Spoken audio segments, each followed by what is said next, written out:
युएनओमा veto भनेको के हो? भिटो भनेको नेगेटिभ भोट हो जसले पारित हुँदैन भनिन्छ वा मान्दिन म मान्दिन भन्छ। खास गरी सुरक्षा परिषदका 5 वटा स्थायी सदस्यले मात्र प्रयोग गर्न पाउने विशेष अधिकारलाई नै भिटो भनिन्छ। युएनओको सबभन्दा यो अलोकतान्त्रिक पक्ष पनि भनिन्छ यसलाई। सबभन्दा सुरुमा भिटो प्रयोग गर्ने रुस हो, जुन चाहिँ 1946 फेब्रुअरी 16 को गरेको थियो र सबभन्दा धेरै पटक पनि रुसले नै प्रयोग गरेको छ। दोहोरो भिटो प्रयोगमा पनि रुसकै नाम आउँछ। नेपालको सदस्यता विरुद्ध भिटो प्रयोग गर्ने पनि रुस नै हो र नेपालको सदस्यता विरुद्ध कहिले भिटो प्रयोग गर्यो भन्दाखेरि 1949 सेप्टेम्बर 7 मा। 2025 मा भिटो प्रयोग 2 पटक भयो।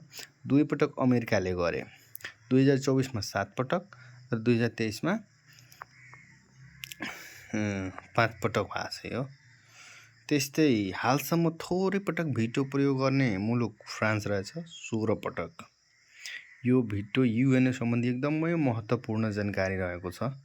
तपाईहरुको लागि बिनी, प्रास, अधिकृत शिक्षक सेवा आयोग, मावि सबैमा अति आवश्यक यो चाहिँ भिडियो रहेको छ। तपाईहरु सेभ गरेर राख्नु होला।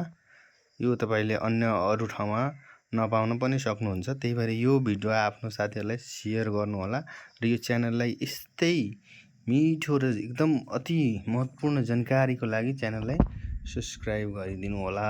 धन्यवाद।